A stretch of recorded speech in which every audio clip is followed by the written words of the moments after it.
만약 자신이 일하는 병원에서 친정 어머니가 쓰러졌는데 입원이 고의로 지연된다면 어떻게 하시겠습니까? 그것도 시어머니의 전화 한 통 때문이라면요.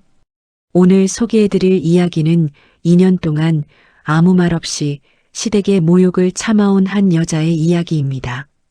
겉으로는 그저 병원 창구에 앉아있는 평범한 직원처럼 보였지만 그녀가 조용히 품고 있던 것은 아무도 짐작하지 못했습니다.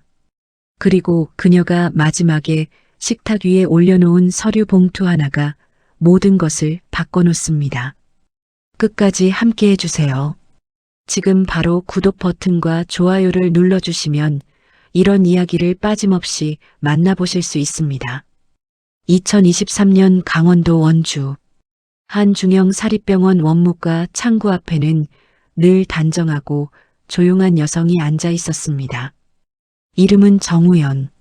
그의 31살이었습니다. 결혼한 지 갓 2년이 지난 새댁이었지요. 매일 마주치는 동료들도 환자들도 그녀를 그저 말수 적고 성실한 계약직 직원 정도로만 알고 있었습니다. 민원인에게 언제나 차분하게 응대하고 병원 행정 서류를 꼼꼼하게 처리하는 사람이라는 인상이 전부였지요. 그러나 그 단정한 외모 뒤에 감춰진 이력은 아무도 몰랐습니다. 정우연은 의료행정학 석사 학위를 보유한 사람이었습니다. 병원 경영 구조 분석과 의료 데이터 관리 분야에서 탄탄한 전문성을 갖추고 있었지요. 그녀는 그 사실을 직장에서도 시댁에서도 굳이 드러내지 않았습니다. 결혼 이후의 삶이 그런 선택을 하도록 만들었으니까요. 우연은 충청북도 청주에서 자랐습니다.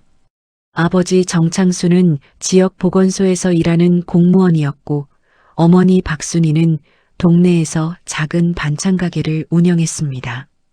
집안이 넉넉하지는 않았지만 부모님은 언제나 묵묵히 성실하게 살았고 딸에게도 그 삶의 방식을 고스란히 물려주었습니다. 어머니는 새벽부터 일어나 반찬을 만들었고 그런 어머니의 뒷모습을 옆에서 보며 자란 우연은 일찍부터 꾸준히 노력하는 것의 가치를 몸으로 익혔습니다. 학창시절의 우연은 나서는 편이 아니었습니다. 앞에 두드러지게 나서지는 않았지만 맡은 것은 반드시 해내는 아이였지요. 친구들 사이에서는 믿음직스럽고 다정하다는 말을 자주 들었습니다. 자기 생각이 뚜렷하면서도 상대방을 배려할 줄 아는 사람이었습니다. 그 성격은 어른이 되어서도 전혀 변하지 않았습니다. 대학에서 보건행정학을 전공한 뒤 우연은 곧장 대학원에 진학했습니다. 의료행정학 석사 과정이었지요. 어려운 형편 속에서도 장학금을 받아가며 공부를 이어나갔고 졸업 무렵에는 병원 데이터 관리와 환자 서비스 정책에 관한 논문으로 지도교수에게 특별히 좋은 평가를 받았습니다. 화려한 스펙보다 실력으로 인정받는 사람이 되고 싶다는 생각이 강했던 그녀는 졸업 이후에도 대도시의 이름난 병원보다 차근차근 경력을 쌓을 수 있는 곳을 찾았고 원주의 사립병원 원무과에 계약직으로 자리를 잡았습니다. 그 병원에서 우연은 지금의 남편 서준호를 만났습니다. 당시 33이었던 서준호는 같은 병원 행정팀에 근무하는 정규직 직원이었습니다. 처음에는 업무상 자주 마주치는 사이였고 조용하면서도 꼼꼼한 우연의 성격에 그가 먼저 호감을 나타냈습니다. 두 사람은 1년 남짓 교제한 뒤 2021년 가을 결혼했습니다. 우연의 나이 29이었고 서준호는 31살이었지요. 우연은 결혼에 거창한 기대를 품지는 않았습니다. 서로를 잘 알고 믿을 수 있는 사람과 함께 조용하고 단단한 삶을 만들어가면 그것으로 충분하다고 생각했습니다. 그러나 결혼이라는 제도 안에는 두 사람만의 이야기가 아닌 것들이 함께 따라왔습니다. 시어머니 나금자는 지역에서 이름 있는 법조인 집안과 병원 이사장 집안에 친척이 있는 사람이었습니다. 직접 그 가문에 속하는 것은 아니었지만 그 연줄이 자신의 신분을 대변한다고 굳게 믿었지요. 사람을 처음 대할 때 항상 어느 집안 출신인지를 먼저 따지는 사람이었습니다.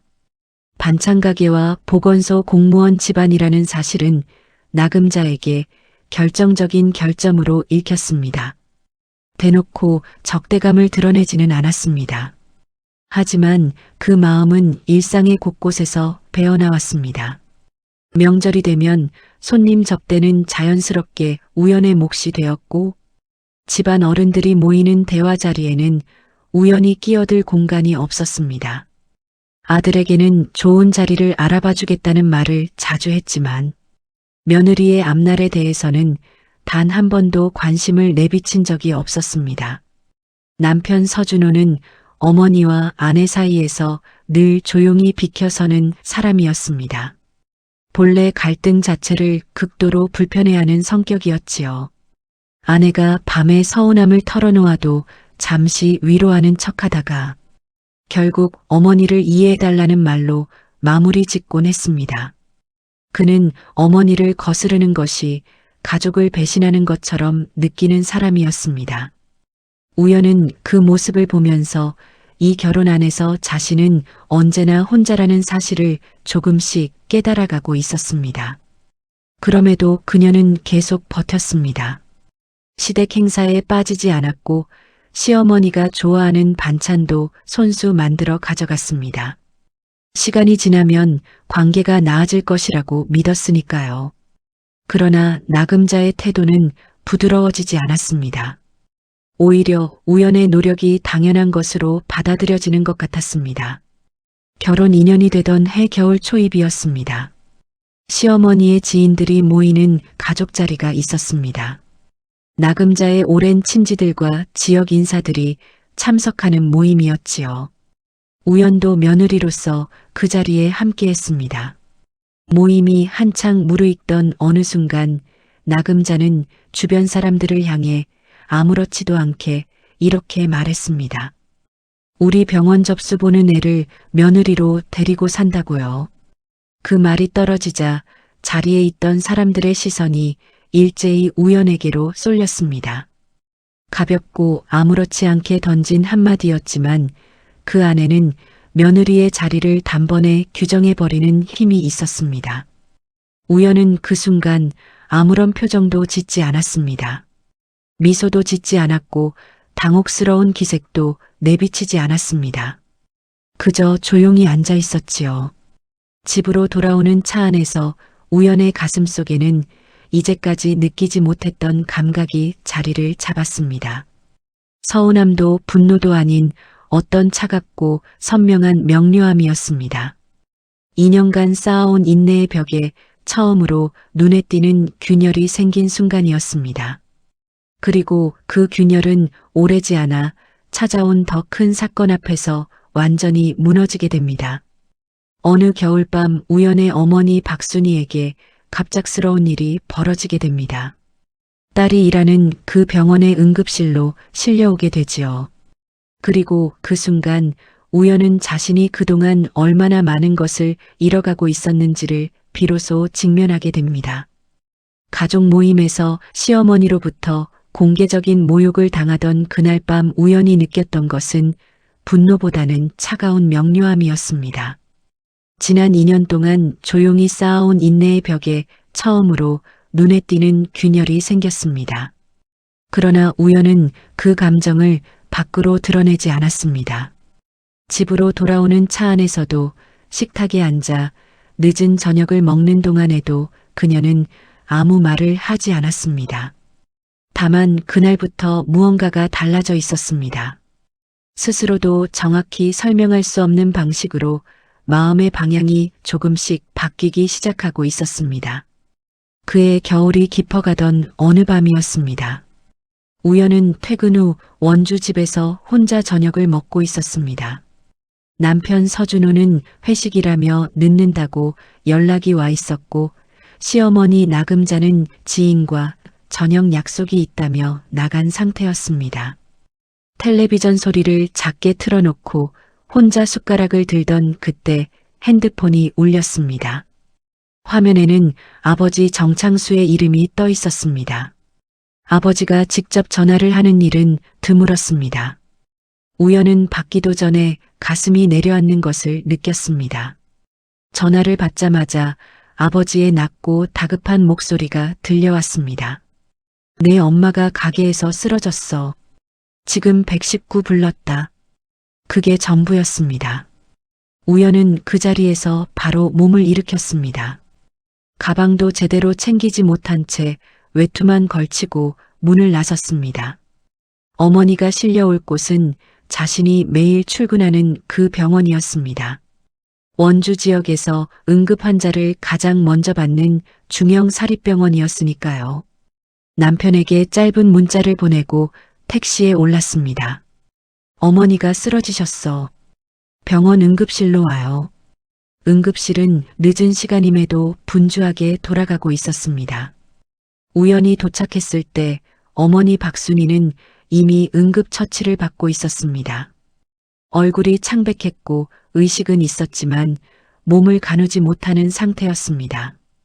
담당 의사는 복강 내 출혈 소견이 있어 정밀 검사가 필요하다고 했습니다. 상황에 따라 당일 입원이 필요할 수 있다는 말도 덧붙였지요. 우연은 고개를 끄덕이며 어머니의 손을 잡았습니다. 검사는 빠르게 진행되었고 결과도 곧 나왔습니다. 입원 치료가 필요한 상태라는 판정이었습니다. 우연은 안도하며 병실 배정 안내를 기다렸습니다. 병원 원무과 직원으로서 입원 절차가 어떻게 돌아가는지는 누구보다 잘 알고 있었으니까요. 검사 결과가 나오면 담당 의사가 입원을 결정하고 원무과를 통해 병실이 배정되는 구조였습니다. 그날 병동에 여유 병실이 있다는 것도 알고 있었습니다. 그런데 이상했습니다. 1시간이 지나도 병실 배정 안내가 오지 않았습니다. 담당 간호사에게 확인을 요청했더니 잠시만 기다려달라는 말만 돌아왔습니다. 그냥 지연된 것이라고 생각하려 했습니다. 그러나 두 번째 1시간이 또 지나갔습니다. 어머니는 여전히 응급실 간이 침대에 누워 있었고 복도에는 찬 공기가 감돌았습니다. 2시간이 넘도록 아무런 안내가 없자 우연은 직접 원무과 당직 담당자를 찾아갔습니다. 담당자는 우연을 보더니 눈을 한번 피했습니다. 그리고 말을 고르듯 천천히 입을 열었습니다. 아까 위에서 연락이 왔어요.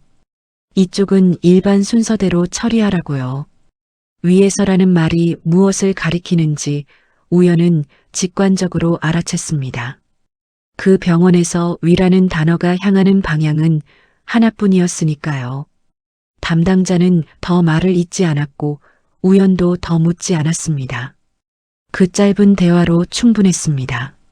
서준호는 문자를 보낸 지 1시간 반이 훌쩍 지나서야 응급실에 나타났습니다. 회식이 길어졌다고 했습니다. 우연은 말없이 그를 복도 한쪽으로 데려갔습니다. 그리고 낮은 목소리로 물었습니다. 어머니한테 전화했어요. 서준호의 표정이 굳었습니다. 그는 잠시 뒤에 입을 열었습니다. 그냥 알려드린 거야. 어떻게 하라고 말씀드린 건 아니고 자기도 이렇게 될 줄은 몰랐어. 우연은 그 말에 더 이상 반응하지 않았습니다. 몰랐다는 말이 거짓이라고 생각하지는 않았습니다. 그러나 알려드렸다는 그 전화 한 통이 무엇으로 이어질지를 전혀 예상하지 못했다는 것도 믿기 어려웠습니다. 어머니 나금자가 며느리의 친정을 어떻게 대하는 사람인지를 그는 2년 동안 곁에서 보아왔으니까요. 그러면서도 불편한 상황이 오면 늘 자리를 피하거나 나중에 이해해달라는 말로 모든 것을 덮어버렸습니다. 그것이 이 밤을 만든 것이었습니다. 우연의 머릿속에서는 그 순간 시어머니의 속내가 정리되고 있었습니다. 이유는 단순했습니다. 반찬 가게를 하는 친정 식구가 지방과 연관된 병원에서 특별 대우를 받는다는 소문이 돌면 체면이 깎인다는 것이었습니다. 자신의 아들이 그 집안 딸과 결혼했다는 사실 자체를 지역 사람들이 알지 않기를 바라는 마음이 2년 내내 그 집에 깔려 있었고, 그것이 이 밤이 병원 복도에서 어머니를 기다리게 하는 것으로 나타난 것이었지요. 우연은 더 이상 그 자리에 서 있지 않았습니다. 응급실 안으로 다시 걸어 들어가 어머니 곁에 앉았습니다. 그리고 핸드폰을 꺼냈습니다. 한 번도 먼저 연락한 적 없는 번호를 눌렀습니다. 서울대학병원 내과에 재직 중인 대학원 선배 최민재 교수였습니다. 대학원 시절 같은 지도교수 아래에서 공부하며 인연을 맺은 사람이었지요. 늦은 밤 갑작스러운 전화에도 최 교수는 차분하게 상황을 들었습니다. 20분 뒤 다시 연락이 왔습니다. 내일 오전 첫 번째로 수술 잡을 수 있어. 지금 전원 가능하면 바로 보내.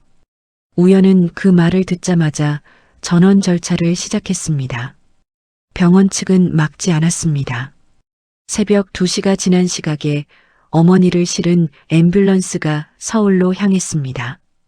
우연은 택시를 잡아타고 그 뒤를 따랐습니다.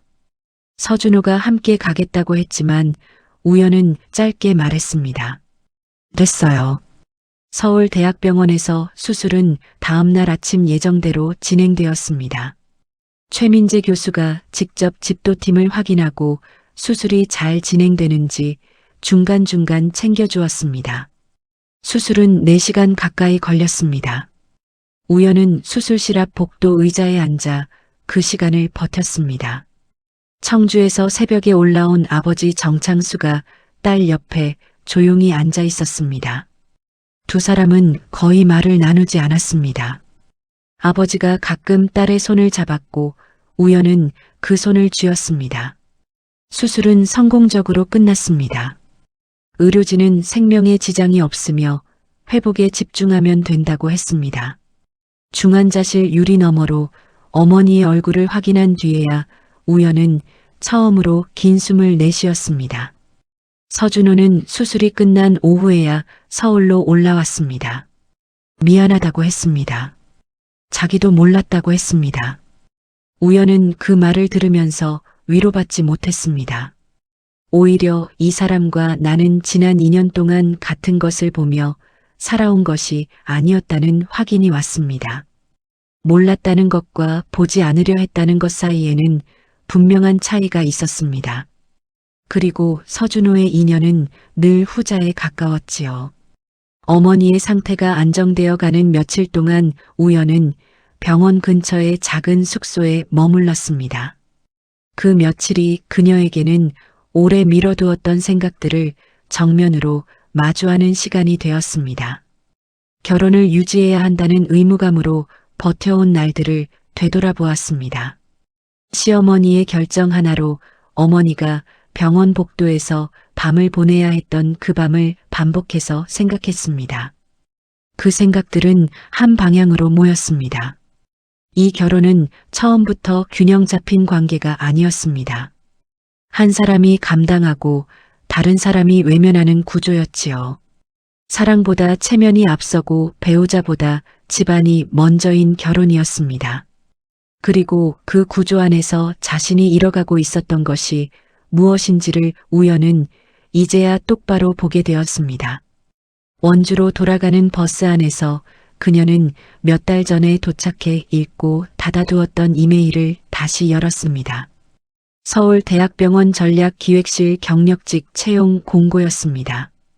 그때는 시댁 눈치와 현실의 무게에 눌려 그냥 덮어두었던 메일이었지요. 창밖으로 겨울 들판이 스쳐 지나가는 동안 우연은 그 메일을 오래 들여다보았습니다. 그리고 처음으로 지원서 버튼 위에 손가락을 올려놓았습니다. 아직 아무것도 결정하지 않은 것처럼 보였지만 사실 그녀의 마음은 이미 분명한 방향을 향해 움직이기 시작하고 있었습니다. 지금까지 남의 기준에 맞춰 조용히 버텨온 삶이 아닌 자신의 이름으로 서는 삶을 향해서였습니다. 그 선택이 앞으로 어떤 파장을 불러올지는 아직 아무도 몰랐습니다. 하지만 정우현은 그 버튼을 누를 준비가 되어 있었습니다. 어떤 결심은 한순간에 만들어지지 않습니다. 오랜 시간 동안 조금씩 쌓여온 것들이 어느 순간 하나의 무게로 모이면서 그제야 비로소 행동이 되는 것이지요. 정우현에게 그 순간은 서울로 올라가는 버스 안에서 지원서 버튼 위에 손가락을 올려놓던 그 밤이었습니다. 버튼을 누르기까지 몇 초가 걸렸는지는 중요하지 않았습니다. 그 몇 초 이전에 2년이라는 시간이 있었으니까요.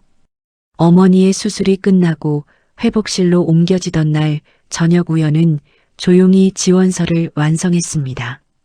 서울대학병원 전략기획실 선임 채용이었습니다. 의료행정학 석사 학위와 병원 원무과 실무 경력 그리고 대학원 시절 발표했던 의료 데이터 관리 관련 논문을 이력서에 정리했습니다. 누군가에게 보여주거나 허락을 구하지 않았습니다. 처음으로 자신의 능력을 자신만의 이유로 꺼내놓는 순간이었습니다. 면접 일정은 생각보다 빠르게 잡혔습니다. 지원서를 낸 지 열흘이 채 안 되어 연락이 왔습니다. 우연은 그 사실을 아무에게도 말하지 않았습니다. 남편에게도 시어머니에게도 친정 어머니에게도 말하지 않았습니다.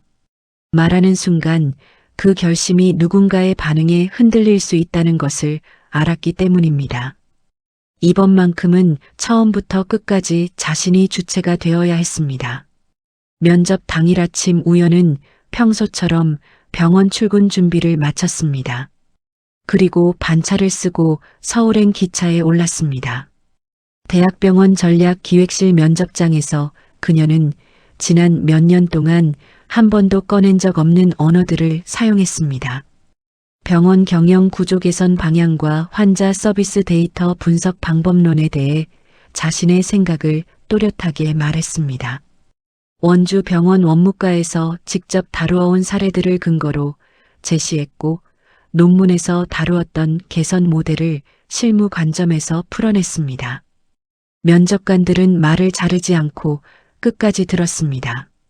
우연은 그 반응에서 처음으로 자신이 충분히 준비된 사람이었다는 것을 확인했습니다. 기차를 타고 원주로 돌아오는 길에 우연은 창밖을 오래 바라보았습니다. 서울의 빌딩들이 멀어지고 경기도의 들판이 펼쳐지던 그 풍경 속에서 지난 2년의 장면들이 조용히 스쳐 지나갔습니다. 시어머니가 손님들 앞에서 우리 병원 접수 보는 애라고 말하던 순간도, 어머니가 응급실 복도에서 밤을 보내던 장면도, 남편이 몰랐다는 말로 모든 것을 덮으려 하던 얼굴도요. 그 기억들은 여전히 선명했지만 이제 그녀를 무너뜨리지는 않았습니다. 오히려 이 기차를 타게 만든 이유가 되어 있었습니다. 합격 통보는 면접 후 2주 뒤에 도착했습니다. 서울대학병원 전략기획실 선임으로 채용되었다는 내용이었습니다. 우연은 메일을 2번 읽었습니다. 그리고 출력해서 흰 서류 봉투에 넣었습니다. 당장 무언가를 하기 위해서가 아니었습니다. 이것이 실제로 존재하는 일이라는 것을 손으로 확인하고 싶었습니다. 그날 저녁 우연은 남편 서준호에게 이혼을 이야기했습니다. 식탁에 마주 앉아서였습니다. 크게 목소리를 높이지 않았고 오래 설명하지도 않았습니다. 다만 분명하게 말했습니다. 이 결혼을 더 이어가는 것은 맞지 않는 것 같아요. 저는 나가야 할 것 같습니다. 서준호는 처음에는 당황하며 다시 생각해보자고 했습니다. 어머니한테 이야기하겠다고 했고 앞으로는 다르게 하겠다는 말도 했습니다. 우연은 그 말들을 다 들었습니다. 그러나 그 말들이 2년 전에 왔어야 했다는 것도 알고 있었습니다. 지금 오는 사과는 이미 일어난 일들 앞에서 너무 늦었습니다. 며칠 뒤 우연은 원주 집으로 마지막 짐을 정리하러 들어갔습니다. 나금자는 거실에 앉아 있었습니다. 우연히 방에서 짐을 싸는 소리가 들렸을 텐데도 시어머니는 한동안 아무 말이 없었습니다. 짐을 현관 앞에 내놓고 우연히 거실로 나오자 그제야 나금자가 입을 열었습니다.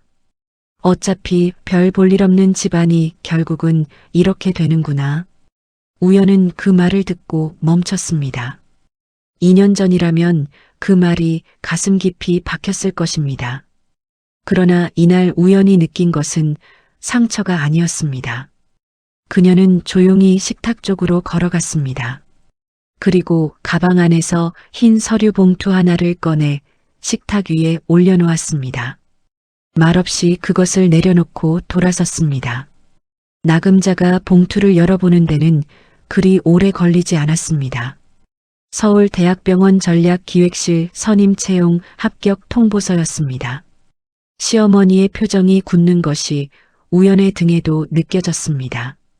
우연은 뒤를 돌아보지 않았습니다. 현관문을 열고 나서는 그녀의 발걸음은 빠르지도 느리지도 않았습니다. 그저 분명했습니다. 서준호는 나중에 연락이 왔습니다. 미처 그런 사람인 줄 몰랐다며 왜 진작 말하지 않았냐고 했습니다. 우연은 짧게 답했습니다. 내가 어떤 사람인지 알아야 대우해주는 관계라면 그게 맞는 관계가 아닌 거예요. 그 말이 두 사람 사이의 마지막이 되었습니다. 봄이 시작될 무렵 원주에서는 작은 소문이 돌기 시작했습니다. 우연히 일하던 사립병원에 외부 감사가 들어온다는 이야기였습니다. 특정 환자 집단에 대한 불균등한 진료 처리와 입원 절차 지연 사례들이 내부 고발 형식으로 보건당국에 접수되었다는 것이었지요. 구체적인 내용은 바깥에 잘 알려지지 않았지만 감사 자체가 진행된다는 사실은 지역에 빠르게 퍼졌습니다. 나금자가 자랑스러워하던 집안 인맥과 연결된 이사장 측도 그 과정에서 이름이 거론된다는 이야기가 들려왔습니다.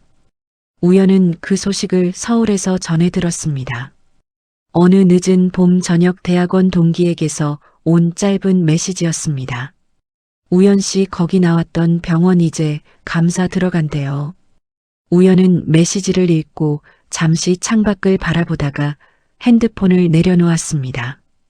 그녀는 그 일에 직접 개입하지 않았습니다. 고발을 한 것도 증언을 준비한 것도 아니었습니다. 그저 자신의 삶을 살고 있었을 뿐이었지요. 그리고 감추어졌던 것들은 시간이 지나면 스스로 드러나게 되어 있었습니다. 사람들은 가끔 체면과 실력을 혼동합니다. 어느 집안 친척이 있다는 것과 스스로 무언가를 해낸다는 것을 같은 것으로 여기는 사람들이 있습니다. 나금자가 2년 동안 며느리에게 보낸 시선이 바로 그것이었습니다. 그러나 서류 봉투 하나가 식탁 위에 놓이던 그 순간 그 시선이 틀렸다는 것은 말없이도 분명해졌습니다. 우연은 복수를 원하지 않았습니다. 그녀가 원한 것은 단 하나였습니다. 자신의 이름으로 서는 것이었지요. 그리고 이제 그 첫걸음이 시작되고 있었습니다. 봄이 오는 속도는 사람마다 다릅니다. 어떤 사람에게는 달력이 바뀌면서 봄이 오고 어떤 사람에게는 오랫동안 닫아두었던 문을 처음으로 열었을 때 봄이 옵니다. 정우연에게 봄은 서울대학병원 전략기획실 첫 출근을 하던 날 아침에 왔습니다. 지하철에서 내려 병원 정문을 향해 걷던 그 짧은 거리에서 그녀는 오랜만에 자신의 발걸음이 자신의 것이라는 감각을 느꼈습니다. 전략기획실은 병원 본관 7층에 있었습니다. 12명 남짓한 인원이 병원 경영 전략과 환자 서비스 개선 정책을 다루는 부서였습니다. 우연히 맡은 업무는 진료 데이터를 기반으로 환자 동선과 대기 시간을 분석하고 개선 방향을 도출하는 일이었습니다. 원주 사립병원에서 원무과 창구를 지키던 시절부터 그녀가 속으로 정리해 오던 것들이 실제 업무가 되는 순간이었지요. 처음 몇 주는 빠르게 지나갔습니다. 새로운 시스템과 낯선 얼굴들 그리고 서울이라는 도시의 밀도에 익숙해지는데 집중했습니다. 팀장 황인철 부장은 말수가 적었지만 업무 보고서를 꼼꼼하게 읽는 사람이었습니다. 우연히 처음 제출한 외래 환자 대기 시간 분석 보고서를 읽고 나서 한마디를 남겼습니다. 현장 감각이 있네요. 그 말이 우연에게는 적지 않은 무게로 다가왔습니다. 현장이라는 단어가 자신의 지난 인연을 부끄럽지 않은 것으로 만들어주는 것 같았으니까요. 서울 생활은 간단하지 않았습니다. 병원 근처에 작은 원룸을 얻었고 살림은 단촐했습니다. 퇴근 후 혼자 밥을 먹고 혼자 불을 끄는 일상이었습니다. 누군가와 나란히 앉아 텔레비전을 보거나 주말에 함께 장을 보는 것 같은 작은 것들이 가끔 생각났습니다. 그러나 그 그리움은 과거의 관계가 그리운 것이 아니었습니다.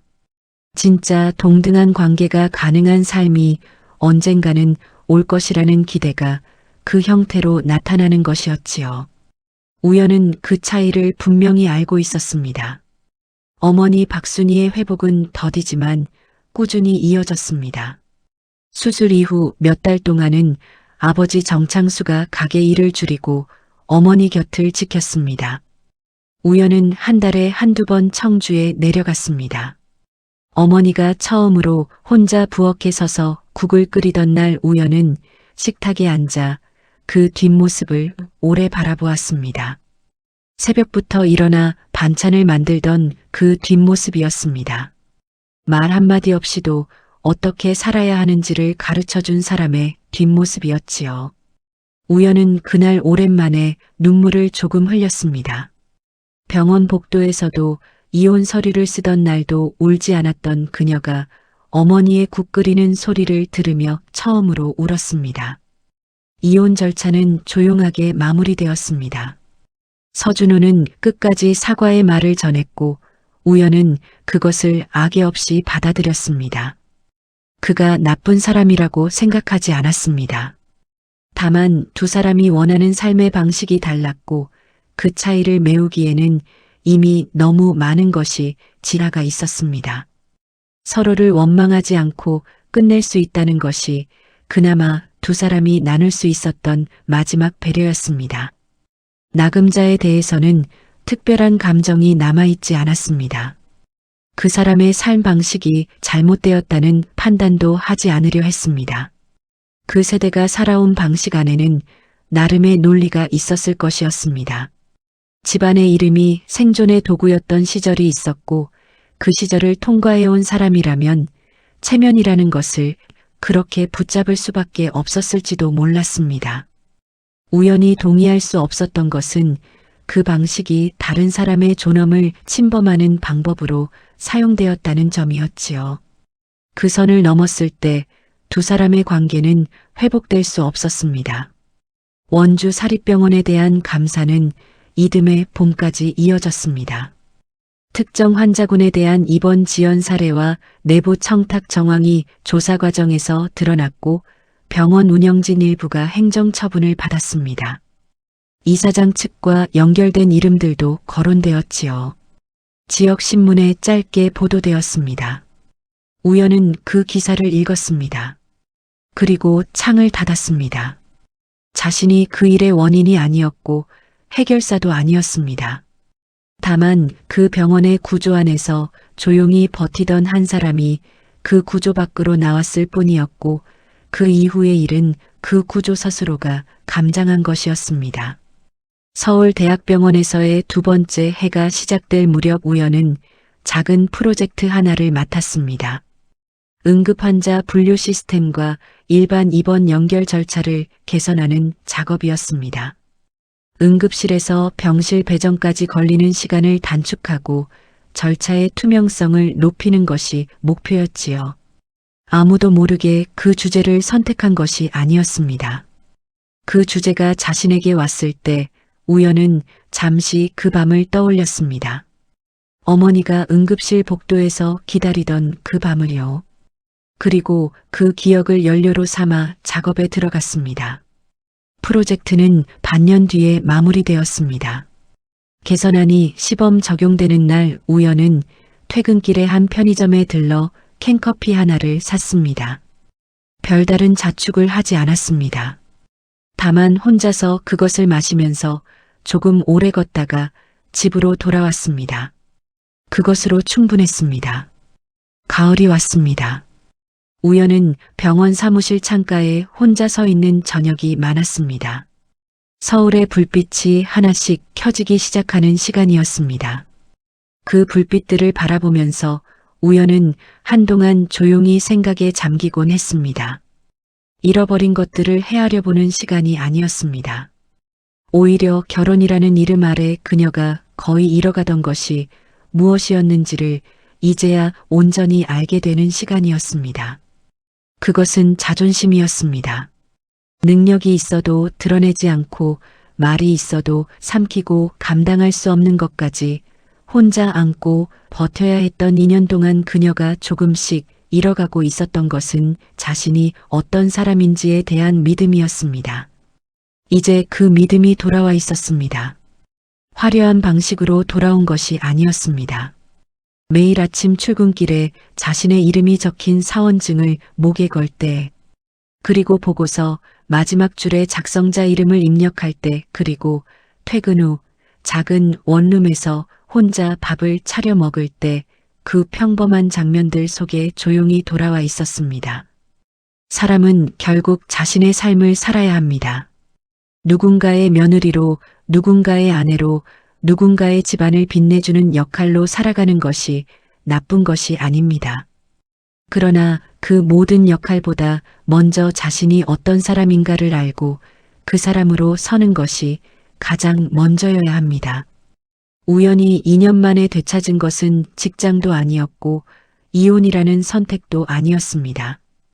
그것은 자기 자신이었습니다.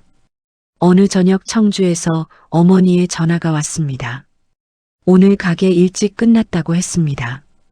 밥은 먹었냐고 물었습니다. 우연은 먹었다고 했습니다. 잠깐의 침묵이 흘렀고 어머니가 말했습니다. 수고한다, 우리 딸. 그 말이 전부였습니다. 그러나 그 말 안에는 반찬 가게를 새벽부터 열어온 어머니가 딸에게 전해줄 수 있는 모든 것이 담겨 있었습니다. 우연은 통화를 끊고 잠시 핸드폰을 손 안에 쥐고 있었습니다. 따뜻했습니다. 정우연의 이야기는 특별한 사람의 이야기가 아닙니다. 조용히 버티다가 어느 순간 자신을 찾기로 결심한 사람의 이야기입니다. 우리 주변 어딘가에 있을 그런 사람들의 이야기입니다. 그리고 그 선택은 누구에게도 늦지 않았습니다.